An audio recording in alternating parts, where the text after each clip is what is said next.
97% des scientifiques travaillant sur le changement climatique estiment que la Terre se réchauffe en raison des activités humaines.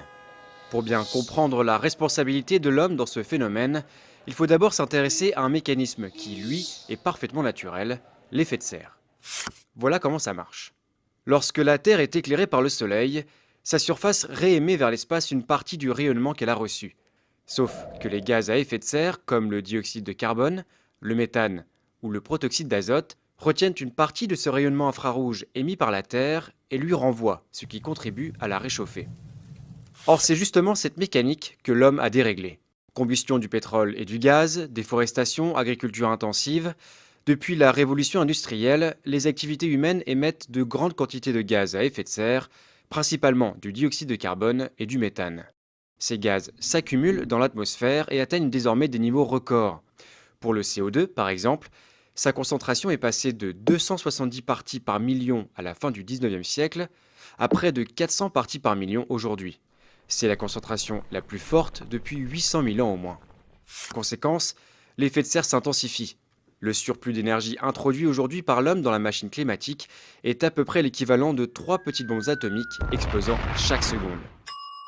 Et les conséquences sont dramatiques. D'abord, sur les températures. Aujourd'hui, la température moyenne terrestre a déjà augmenté de 0,8 degrés depuis la fin du 19e siècle et les épisodes caniculaires sont plus fréquents. Les températures extrêmes, qui ne touchaient que 1% de la surface continentale terrestre, en concernent désormais près de 10%. En admettant que la concentration de CO2 double d'ici 2100, la Terre verra sa température moyenne grimper encore dans une fourchette comprise entre 1,5 degré et 4,5 degrés supplémentaires.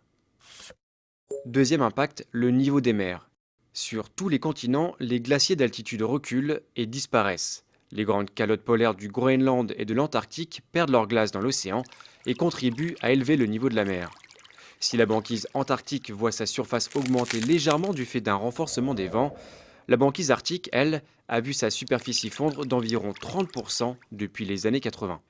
Résultat, le taux moyen d'élévation de l'océan est aujourd'hui d'environ 3,3 mm par an, mais ce taux est appelé à s'accroître à mesure que les émissions se poursuivent.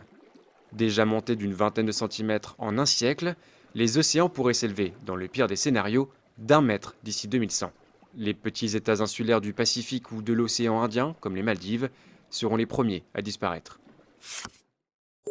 Troisième élément directement touché par le réchauffement climatique, les précipitations. Dans les latitudes moyennes et hautes de l'hémisphère nord, les scientifiques s'attendent à davantage de pluie. En Californie ou dans le bassin méditerranéen, ainsi que dans toutes les régions déjà arides, ils prévoient des sécheresses plus longues et plus fréquentes, ainsi qu'une réduction du débit des fleuves. Le problème, c'est que les centrales thermiques et nucléaires sont justement refroidies par les cours d'eau. Ceci pourrait donc avoir des répercussions importantes sur la production d'électricité. Enfin, l'un des effets les plus méconnus et les plus inquiétants du changement climatique en cours reste l'acidification des océans. Le CO2 excédentaire se dissout en effet dans les eaux de surface et les rend plus acides. La rapidité de ce phénomène est inédite depuis 300 millions d'années et les scientifiques ignorent les effets qu'il aura d'ici à quelques décennies. Les coquillages et certains planctons qui constituent le socle de la chaîne alimentaire pourraient ne pas pouvoir s'y adapter. Leur disparition aurait un impact direct sur l'ensemble des espèces, l'homme compris.